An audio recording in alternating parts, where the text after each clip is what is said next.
Local Lifestyle, where we do all things DIY and home decor content.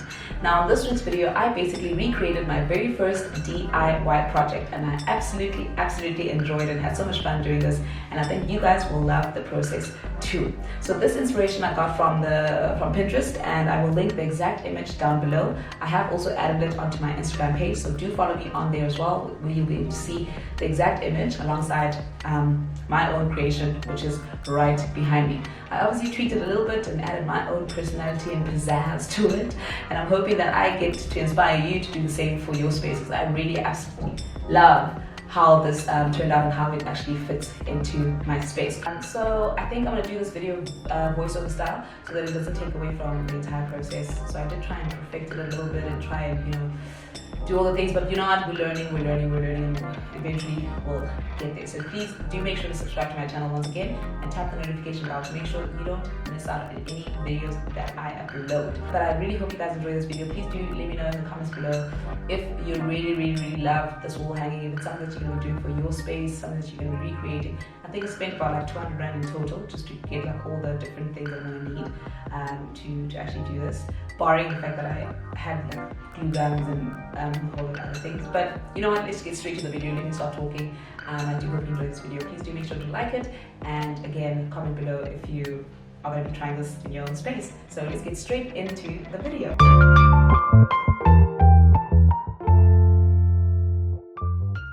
So basically what you see me doing here is unraveling the hook, just positioning my camera quickly. I'm just unraveling the wall so that I can cut all my strands the same size before pinning them down to my board.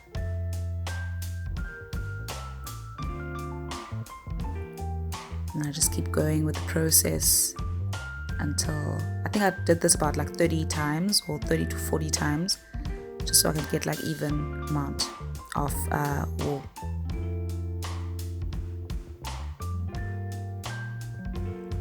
And then again there, I'm choosing different colors, which color I'm gonna sort of put in between the black, as you would have seen. Just quenching my thirst over there. And then obviously I cut it, and I move on to the next color, and I basically do the same process on both colors up until I have enough wool strands to pin down.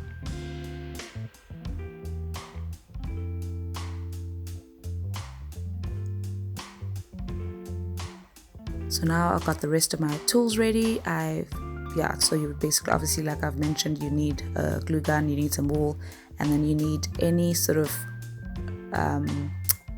hard, textured, but you could even use cardboard for this if you don't find any, like a wooden board or something. I think you could also even use project paper. I wouldn't go with like normal paper because that's obviously too light.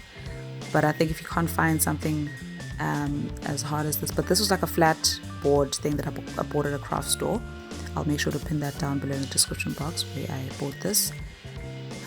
So I'm just basically placing the wool, each strand. I first did singles, and then I actually realized that it was better to do double strands so that there's no sort of open spaces in between.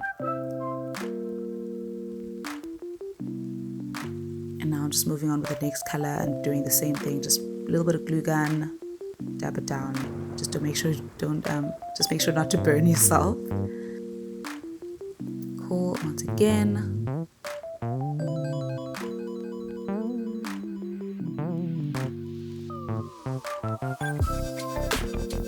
And then you just keep repeating the process up until, you're satisfied with the look and feel.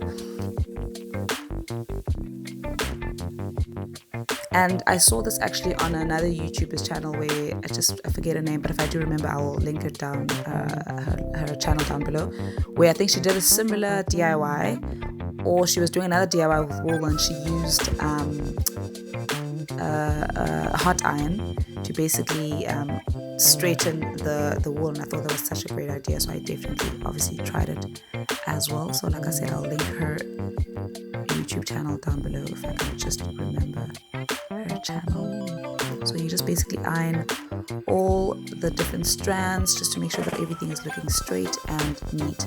Obviously you don't have to do this process if you like yours a little bit raw and rough. That was very sexual. But if you like yours a little bit like messy, then that's also cool, so that it's not too planned and too pretty. But I kind of liked the way it looked after I actually flat ironed it, so I just continued.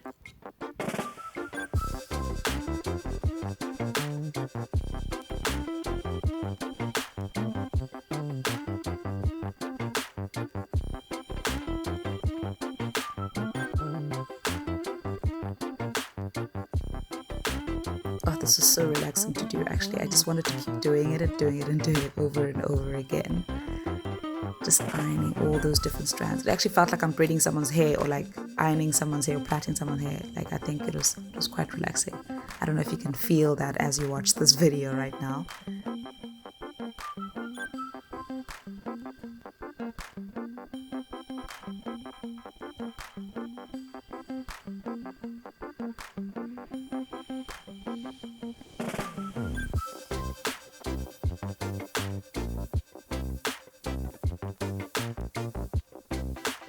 And again, a different color, just going down slowly with the hot iron. I was actually worried that this was like gonna burn or like explode or something, because I've never obviously used a flat iron to iron wool. And now I'm just redecorating the wall hanging. This obviously was not in the original image, but I thought I'd just add like my own personal touch to this, and just like, and I had this old necklace that was kind of broken, so I just basically took some of the wooden beads and used this to add a little bit of texture and a little bit of sort of color. Obviously it's the same kind of colors, but like a different kind of shade or like texture and that kind of thing, as you can see with the gold over there. So I think it created like a really nice accessory for the wall hanging.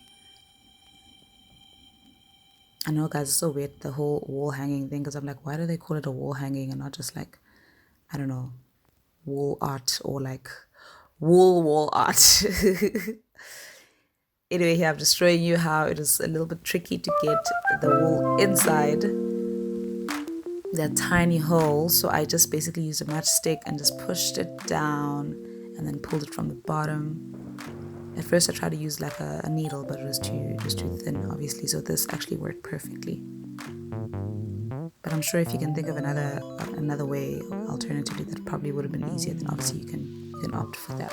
And then I just glued down each bead onto the walls, because every time I tried to tie a knot, it just actually kept on like coming out because the knot was not big enough, and I don't want to tie several knots because then it was going to be all knotted and weird. So this actually worked perfectly, and it worked so much better.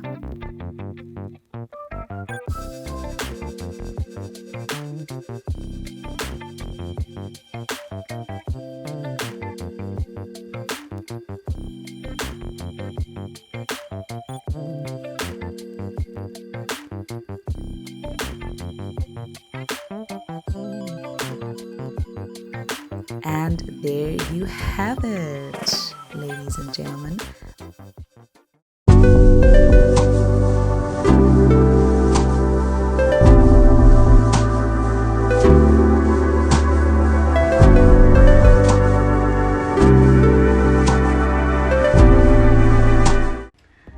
Hi guys, I actually forgot to record an outro for this video.